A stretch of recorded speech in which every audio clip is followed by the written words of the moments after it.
में देती है, जैसा कि डॉक्टर साहब ने बताया, रजिस्ट्रेशन से सर्टिफिकेशन तक तमाम चीज़ें मुफ्त होती हैं।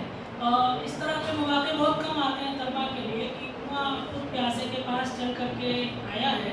इस मौके की अहमियत को समझना चाहिए। अब मैं अगले मुकर्रिर के तौर पर आफ्ताब अहमद खान साहब से गुजारिश करना चाहता हूँ।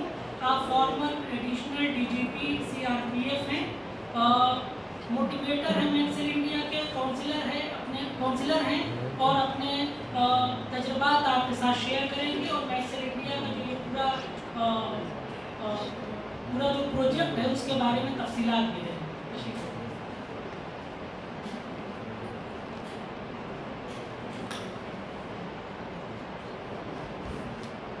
Good afternoon, ladies and gentlemen.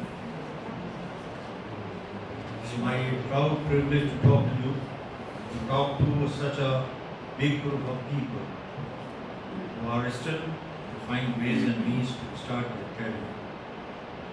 To begin with, I am grateful to the Vice Chancellor of this university and to the Director of Max India, who enabled us to conduct this conference here. The sole purpose of coming to you is to ignite a fire within you, to ignite a fire within you to do something in life. Most of us gentlemen, we get up in the morning, have our routine day, then creep all the day and then go to sleep, and the bed also we keep on tossing, abusing to everyone, criticizing to everyone except us. You think that you are the best person on the earth and rest of us are all bad persons. All the systems existing in the world are not working, only you are working. भाई साहब जमाई आ रही है, बड़ी दूर तक नजर जाती है हमारी, बहुत देर टाइम नहीं लेंगे आपका, जमाई आने वाली बात नहीं करने देंगे। फिलहाल मैं इन शॉर्ट आपसे बात इस बारे में करना चाहता हूं कि किसी भी ज़िंदगी के टास्क को कंप्लीट करने के लिए या अपने बनाए हुए एम को अख्तियार करने के लिए अपना इवैल्यूएशन करना ज़रूरी होता है। यहाँ पर डॉक्टर साहब ने कुछ बच्चों को बाहर बुलाया और मुझसे कहा कि आप देखिए कि ये फिट हैं कि नहीं। मैं अपने जो व्यूज़ हैं मैं अपने पास रखना चाहता हूँ। मैंने आपके वाइस चांसलर साहब को असिस्टेंट कमांडर्स के लिए जो फिज़िकल रिक्वायरमेंट, जो पढ़ाई लिखाई की रिक्वायरमेंट्स, जो एज की एलिजिबिलिटी, जो फिज़िकल ट्रेनिंग की एबिलिटी, फिज़िकल कैपेबिलिटी की एबिलिटी, मेडिकल की ability, everything I have given to him and he will certainly circulate it to you. Now, the basic requirements of becoming an assistant commandant in Central Paramilitary Forces are that you have to appear for 2 papers. But the very first thing is that to appear for those examination itself, you have to be physically fit as per your body measurements. आपकी body के जो measurements हैं वो अगर वो हैं तो आप उसके लिए सोचिए, वरना अल्लाह ताला ने आपके लिए दूसरी रोजी का जरिया कहीं ना कहीं जरूर बनाया होगा। तो इसके लिए सबसे ज़रूरी चीज़ है कि आपकी हाइट कम से कम 170 सेंटीमीटर लंबे होने चाहिए। आपका 80 से 85 सेंटीमीटर सीना होना चाहिए। 56 इंच के सीने पे मत जाइएगा, मैं सिर्फ 80 से 85 सेंटीमीटर की सीने की बात कर रही है।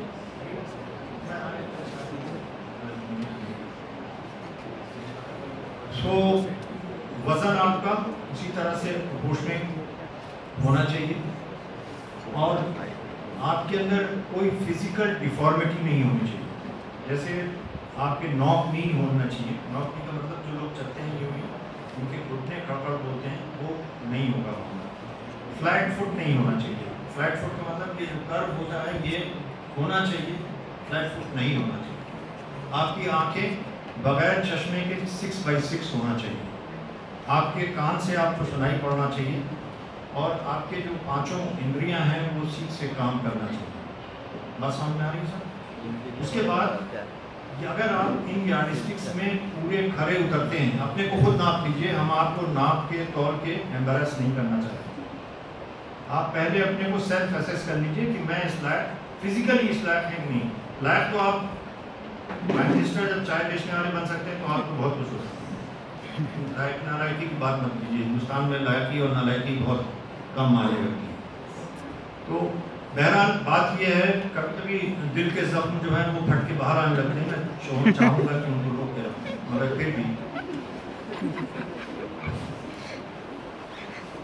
आपके फिजिकल मेजरमेंट्स हो जाने के बाद आप अपने को किसी डॉक्टर साहब के पास, कोई भी डॉक्टर साहब जो आपके पास इजीली अवेलेबल हैं, उनसे अपना कर्सरी मेडिकल एग्जामिनेशन करवा लीजिए।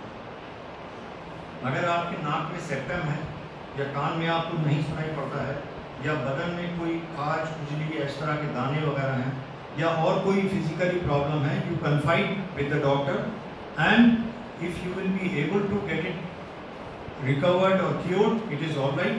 Otherwise, you take the decision then and there. Why to waste money and time to go to appear for a competition and then you come back wasting your time and money. So first thing is that you measure yourself as per vice chancellor साहब अभी separate कर देंगे, उसके अंदर पढ़ लीजिए physical requirement जो भी हैं, लड़कियों की फिजिकल रिक्वायरमेंट उसमें दे रखी होती हैं और उसके बाद उनकी जो भी फिजिकल रिक्वायरमेंट है उसके हिसाब से अपने को आप देख लीजिए। ये जो वैकेंसी है तकरीबन 350 वैकेंसी हैं और इसमें 4 फोर्सेस के लिए निकला हुआ है, CRPF, BSF, ITBP and CISF, और इसमें एक SSB भी होती है। ये 5 फोर्सेस को मिला करके CAPF की नौकरियां कहलाती हैं। ये नौकरियां उन लोगों के लिए आसानी से मिल सकती हैं जो फिजिकली टफ और मेंटली टफ लोग। जो ऑल इंडिया सर्विसेज के कंपटीशन होते हैं उसमें आप 6x6 चश्मा लगा के भी अगर आप मेहनत कर रहे हैं, आप इस लायक हैं कि आप 18 घंटे डेली पढ़ सकें और अपने सब्जेक्ट को नॉलेज अख्तियार कर सकें। एग्ज़ाम पास करने में और कंपटीशन में आने में बहुत फ़र्क होता है। एग्ज़ाम जो पास होते हैं वो 90%, 92% मार्क्स आप ले आते हैं, मगर जब IAS और IPS का कंपटीशन देते हैं तो मैक्सिमम परसेंटेज जो जाती है वो below 50%, but still you are selected there. So the competition and exams are 2 different things. My submission to you is that you firstly assess yourself that you are fit for that particular job or not. Once you find yourself physically, mentally, medically fit and educationally fit, then you have to get yourself prepared for ground test. उसमें 100 metre की दौड़ है, 1 kilometre की दौड़ है, 11 feet की कूद है, लंबी कूद है और गोला होता है जो आप लोगों ने देखा हो वो होता है। नॉर्मल लोगों के लिए आजकल ये जो मोबाइल जनरेशन है इसके लिए बहुत मुश्किल काम है। हम लोग को एक काम मान के भी कर लेते थे क्योंकि हम लोगों का वक्त था कि गेम शाम को खेलने जाना ही जाना है, मगर आज के वक्त में सिर्फ आपको हर चीज़ जो है वो पता नहीं क्या क्या करते रहते हैं, निर्भर करते रहते हैं, डांट पड़ने के बाद। ड्रग्स इतने खतरनाक नहीं साबित हुए हमारे मुल्क में जितना ये मोबाइल साबित हो रहा है।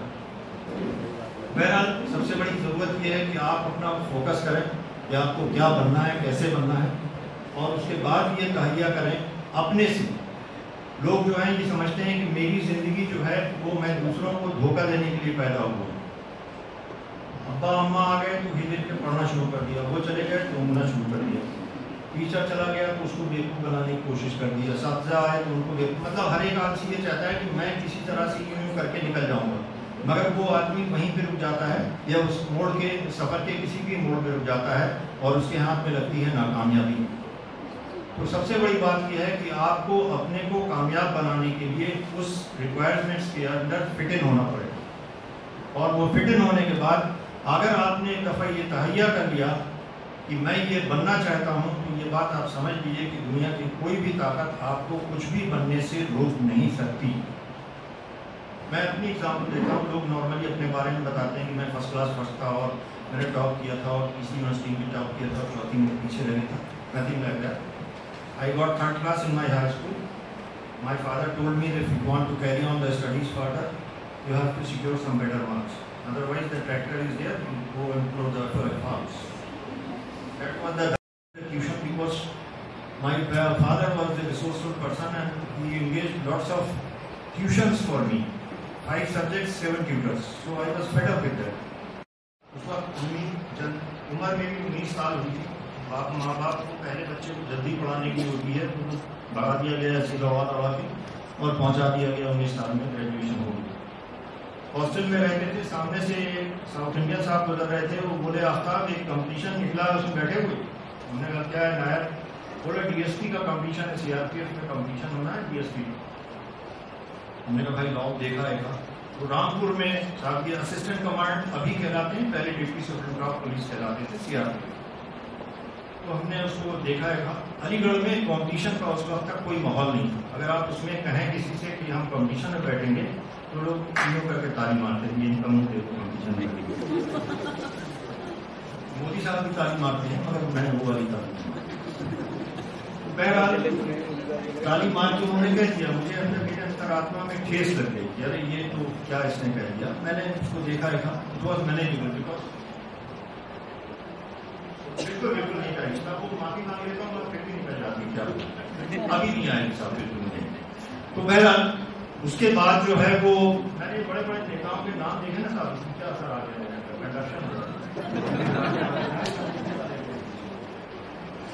तो बहरहाल वो तैयारी मैंने देखा मैं कर सकता हूँ। रामपुर में मैं चुपके से गया ध्यान देने के लिए और बड़ा अच्छा लगा वहाँ पे जाके। जब फिजिकल भी मैंने क्वालिफाई कर लिया, IQ भी क्वालिफाई कर लिया, रिटर्न भी क्वालिफाई कर लिया और मेरे बैच का रिजल्ट निकलने वाला था। तो वहाँ के जो DIG साहब थे उन्होंने कहा कि इंटरव्यू भी हो गया। तो उन्होंने पूछा आके कि आप में से कौन लड़का श्योर है जो कहेगा कि मैं सिलेक्ट हो जाऊँगा। तो आई रेज माई हैंड एंड पर chance out of the batch of 100 candidates I was the only candidate who got selected. तो अभी सारी बात हो जाएगा कि कहानी और लंबी है। उसके बाद जनाब वो फाइनल इंटरव्यू होता है, अभी भी प्रोसीजर वैसे ही है। फिर एक फाइनल इंटरव्यू होता है और उसके बाद उसमें नहीं हुआ मेरा किसी वजह से। सेकंड टाइम अटेम्प्ट किया, नहीं हुआ। थर्ड टाइम में फिर दिमाग बना ही लिया कि अभी बहुत कुछ हो गए और फिर किसी ने तर्ज किया कि जिस दिन तुम क्लर्क बन जाओगे तो बनना ही है। उस दफा इतनी तैयारी किया कि आई टॉप द UP एंड 1,40,000 लड़कों में I got 14 position in all India competition and I got selected. That is what it is. Once you decide that you have to compete and you have to become successful, you will be. There is तो इसमें Mediocres की जरूरत है। बहुत ज्यादा जो पढ़ने में तेज लड़के हैं या बहुत ज्यादा समझते हैं कि हम बहुत ज़हीन हैं वो PhD करें, मगर जो मीडियोकर्स हैं हमारी तरह के थर्ड क्लास, सेकंड क्लास वगैरह और हाथ पैर से मजबूत हैं, दौड़ सकते हैं, भाग सकते हैं, आतंकवादी की गोली चले तो सामने आ जाए, उनकी टेबल के अंदर घुस जाए, तो वो सब तरह के लोग इस सर्विस को ज्वाइन करें तो अच्छा रहेगा। और शास्त्र साहब का जो भी डिटेल्स हैं वो आप देख लीजिएगा।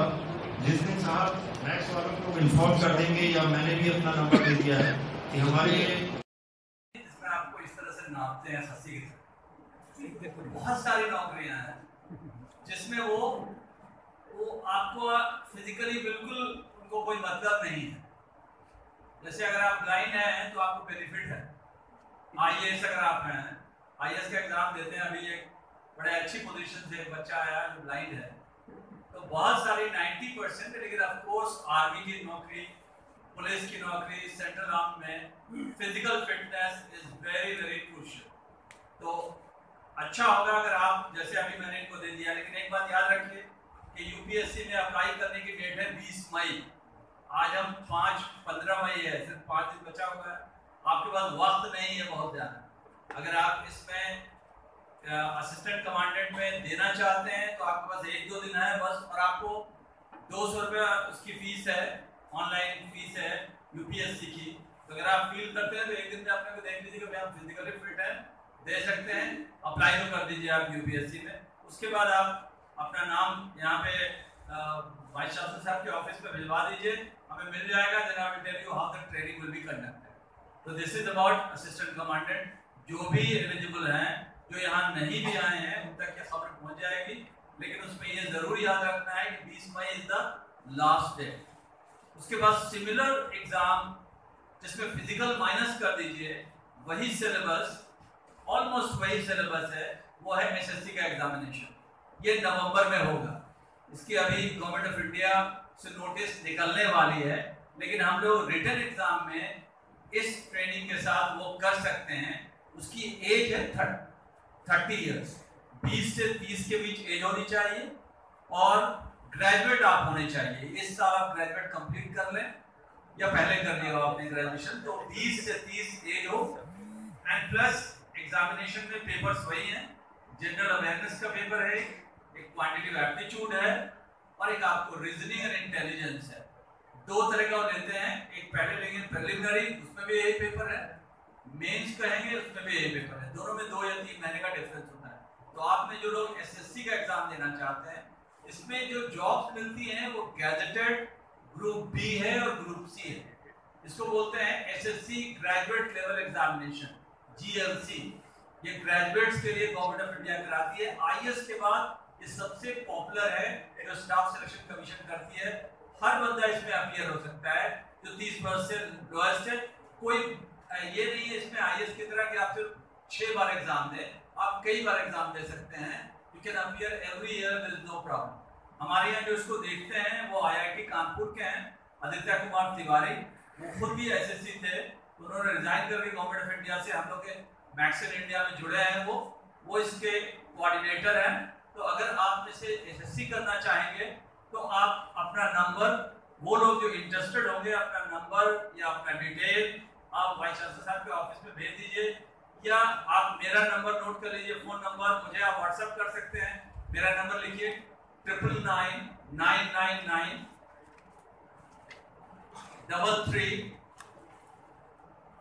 334724। आप मुझे 12 बजे रात से पहले किसी वक्त भी फोन कर सकते हैं। 12 बजे के बाद मत कीजिएगा, 12 बजे में सोने चला रहा हूं। 12 से पहले आप किसी वक्त कीजिए, मैं फ्री हूँ तो इंशाल्लाह आपको फोन जरूर उठाएंगे। 9999334724। ये व्हाट्सएप नंबर भी है और मेरा नंबर भी है, तो आप व्हाट्सएप भी कर सकते हैं, मैसेज भेज सकते हैं, अपने बारे में बता सकते हैं कि मैं ये हूँ, मुझे ये मदद चाहिए। बहुत सारे एग्जाम्स हैं जिसके बारे में आप पता चला सकते हैं। मैं एग्जैक्ट जो काउंसलर हैं उनको नंबर दे दूंगा आपका और आपसे बात करेंगे। तो आप लोगों से मिलकर बहुत ही अच्छा लगा। मैं एक बार फिर वाइस चांसलर साहब और पूरी टीम जो फैकल्टी है यहाँ पे, उन सबका शुक्रिया अदा करूंगा कि हमें ये मौका दिया गया आपसे बात करने का, आप तक पहुँचने का। अल्हम्दुलिल्लाह हम आपके साथ हैं। आप जो भी आगे करना चाहते हैं कैरियर में, हम आपकी पूरी मदद करेंगे और हर तरह से मदद करेंगे। इनफैक्ट ट्रेनिंग से, गाइडेंस से, काउंसलिंग से। आप क्लासरूम नहीं कर सकते हैं तो ऑनलाइन से, टेक्नोलॉजी बहुत एडवांस हो गई है, कोई जरूरी नहीं कि आप क्लासरूम करें, ऑनलाइन आप कर सकते हैं। But we are there with you and we don't want to charge anything from you. Thank you very much.